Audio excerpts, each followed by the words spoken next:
रहा है। आपको खुश देखकर मैं भी बहुत खुश हूँ माँ। देखो बेटा, वैसे तो विनीता नर्स है, उसे अपने बारे में सब कुछ पता है, लेकिन फिर भी ना आजकल बच्चे पैदा करने में बड़ी परेशानी होने लगी है। उसे कहना कि वो अपना अच्छे से ख्याल रखे। अरे माँ, आप है ना, आपके रहते हमें चिंता करने की क्या जरूरत है। मैं तो अपनी बहू का बहुत अच्छे से ख्याल रखने वाली हूँ। उसे अच्छे से खिलाऊंगी पिलाऊंगी, तभी तो मेरा पोता या पोती एकदम हेल्दी पैदा होगा। कुछ दिनों के बाद सुबह के वक्त। अरे विनीता बहू, ये तुम क्या कर रही हो? कुछ भी तो नहीं मम्मी, अपना हेल्थ चेकअप कर रही हूँ, और क्या। लेकिन ये ब्लड प्रेशर की मशीन और ये तुम्हारे हाथ में इंजेक्शन कैसा है? अरे मम्मी जी, मैं अपना ब्लड प्रेशर चेक करके देख रही थी। प्रेग्नेंट होना और ऐसी हालत में ब्लड प्रेशर चेक करना बहुत ज़रूरी होता है।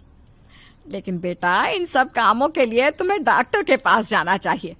अपना चेकअप खुद करने की क्या जरूरत है? और ये इंजेक्शन किस लिए लाई हो? मम्मी जी, इससे मैं अपना ब्लड सैंपल लूंगी और हॉस्पिटल में जाकर अपना ब्लड चेक करवा लूंगी। अरे ऐसा भी कोई करता है भला? अपने खुद के हाथ से खुद का ब्लड सैंपल भी कोई निकालता है क्या? मम्मी जी, ये मेरा रोज का काम है, इसमें क्या है। मैं जब खुद से ये सब कर सकती हूँ तो किसी और से क्यों करवाऊँ। अच्छा ठीक है, जैसा तुम्हें सही लगे। कुछ दिनों के बाद सुषमा अपनी बहू को फिर से इंजेक्शन लगाते हुए देखती है और अंकित भी उस वक्त वहीं पर था। अरे विनीता, ये तुम क्या कर रही हो? तुम प्रेग्नेंट हो, इस तरह खुद को इंजेक्शन लगाने की क्या जरूरत है? अब तू ही समझा बेटा। पिछली बार भी अपना ब्लड सैंपल खुद ही कलेक्ट कर रही थी, तब भी मैंने इसे समझाने की कोशिश की थी, लेकिन ये तो मेरी बात सुनती ही नहीं। अरे मम्मी जी, मैंने पहले भी कहा था ना, बड़े हॉस्पिटल में नर्स हूँ मैं, और क्या करना है क्या नहीं मुझे अच्छी तरह पता है। हाँ, लेकिन तुम खुद को इंजेक्शन क्यों लगा रही हो? अरे इंजेक्शन नहीं है, प्रेगनेंसी में कुछ वैक्सीन लगवाने होते हैं, बस वही लगा रही हूँ, और क्या। और फिर एक दिन रात को अचानक विनीता की तबीयत खराब हो जाती है। क्या हुआ विनीता? तुम ठीक तो हो? तुम तो खुद अपना इतना ख्याल रखती हो, तुम्हारी तबीयत कैसे बिगड़ गई? पता नहीं अंकित, ऐसा लग रहा है कि वीकनेस हो रही है, बहुत कमजोर सा महसूस कर रही हूँ पिछले कुछ दिनों से। तुमने तो अपना ब्लड सैंपल दिया था ना हॉस्पिटल में, उसकी रिपोर्ट आई या नहीं? कल सुबह ही आ जाएगी, तब सब कुछ पता चल जाएगा। अगले दिन सुबह के वक्त। विनीता, तुम्हारी ब्लड रिपोर्ट तो आ चुकी है।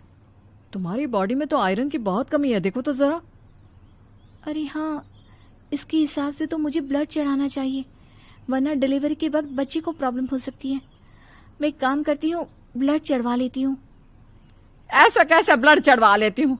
पहले डॉक्टर से जाकर पता करो और हॉस्पिटल में जाकर ब्लड चढ़वाओ। ये सब काम बिना किसी डॉक्टर की सलाह के नहीं करने चाहिए। मम्मी जी, आप फिर से शुरू हो गई ना। क्या करना है क्या नहीं मैं अच्छे से जानती हूँ, मैं खुद कर लूंगी।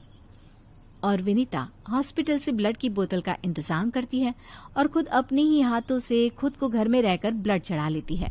अगले दिन। विनीता, अब तुम्हारी तबीयत कैसी है? देखो, मुझे पता था ब्लड चढ़ते ही मेरी सारी वीकनेस दूर हो जाएगी। मुझे बहुत अच्छा लग रहा है, एकदम ठीक हूँ मैं। कुछ दिनों के बाद विनीता की प्रेगनेंसी का 8वां महीना शुरू हो चुका था और एक दिन सुबह के वक्त विनीता अच्छे से तैयार होकर अपने कमरे से बाहर आती है। क्या हुआ विनीता, सुबह सुबह कहाँ जा रही हो? बहुत दिन हो गए हॉस्पिटल नहीं गई, सोच रही हूँ आज ड्यूटी पर चली जाती हूँ। डॉक्टर का भी फोन आया था अभी अभी। लेकिन बेटा, अब तुम्हारा 8वां महीना चल रहा है, ऐसी हालत में तुम्हें घर में आराम करना चाहिए और डिलीवरी करवाने तो बिल्कुल भी नहीं जाना चाहिए। लेकिन क्यों मम्मी जी, डिलीवरी करवाने में क्या प्रॉब्लम है? ये तो मेरा जॉब है और हॉस्पिटल में दिन रात यही तो करवाती थी। आपने कहा कुछ दिन काम पर मत जाओ, इसलिए नहीं गई। हाँ मम्मी, वैसे विनीता ठीक ही तो कह रही है, उसका रोज का काम है ना ये। तुम आजकल के बच्चे ना कुछ नहीं समझते।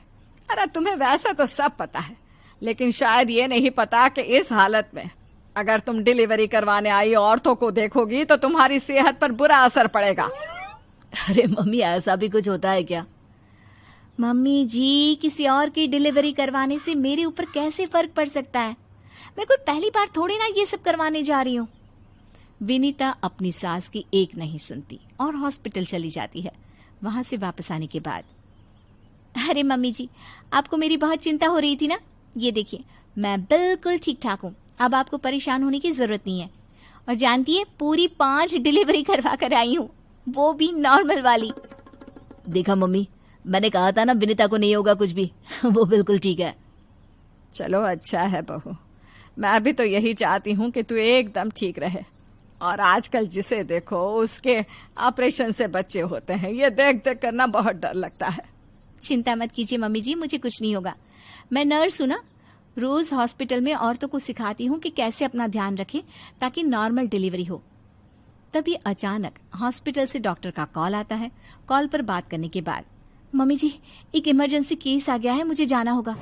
अरे लेकिन अभी तो आई हो, कैसी डॉक्टर है तुम्हारी? उसे पता नहीं चलता क्या कि तुम प्रेग्नेंट हो? ऐसी हालत में तुम्हें ना बुलाए। अरे नहीं मम्मी जी, डॉक्टर की भी मजबूरी है।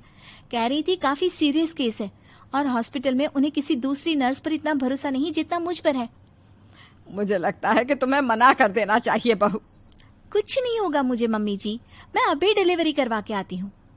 कुछ देर बाद अंकित के पास हॉस्पिटल से फोन आता है।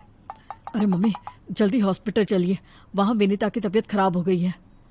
हे भगवान, सब ठीक करना, मुझे तो पहले ही डर लग रहा था। अंकित और सुषमा हॉस्पिटल पहुंचते हैं। क्या हुआ विनीता को? वो क्या है ना, विनीता एक नॉर्मल डिलीवरी करवा रही थी। केस बहुत ही सीरियस था और उस लेडी को बहुत ज्यादा प्रॉब्लम हो रही थी। क्योंकि विनीता खुद प्रेग्नेंट है तो वो अचानक से घबरा गई और उसे लेबर पेन शुरू हो गया। लेकिन अभी तो मेरी बहू का सिर्फ 8वां महीना चल रहा है। देखिए, ऐसा हो जाता है। उस औरत को दर्द में देखकर घबराहट की वजह से विनीता को ये हुआ है। अरे डॉक्टर, लेकिन डरने की कोई बात तो नहीं है ना? नहीं नहीं, ऐसा कुछ नहीं, हमने उसे एडमिट कर लिया है। तभी सब देखते हैं कि विनीता अपने हाथ में एक छोटे से बच्चे को लिए बाहर आती है। अरे विनीता, तुम्हारी तो तबीयत ठीक नहीं थी, तुम्हें दर्द हो रहा था, तुम बाहर क्यों आ गई? अरे दर्द हो रहा था तो क्या हुआ, मैंने वो दवाई ले ली जिससे जल्दी आने वाले लेबर पेन रुक जाते हैं। और वैसे भी डॉक्टर, उस औरत को मेरी जरूरत थी, उसकी देखभाल के लिए मुझे ठीक होना ही था। ये देखिए, उसका बच्चा एकदम सही सलामत है। अरे वाह मेरी बहू, तूने तो अपने तबीयत की परवाह ना करके किसी और की जान बचाई। मुझे तुम पर गर्व है विनीता। ऐसे ही थोड़ी ना वो हॉस्पिटल की सबसे अच्छी नर्स बनी है। मैंने कहा था ना मम्मी जी, मैं नर्स हूँ, मुझे अपने से पहले दूसरों की तकलीफ दिखाई देती है और मैं पहले अपने मरीजों की जान बचाती हूँ, फिर खुद की।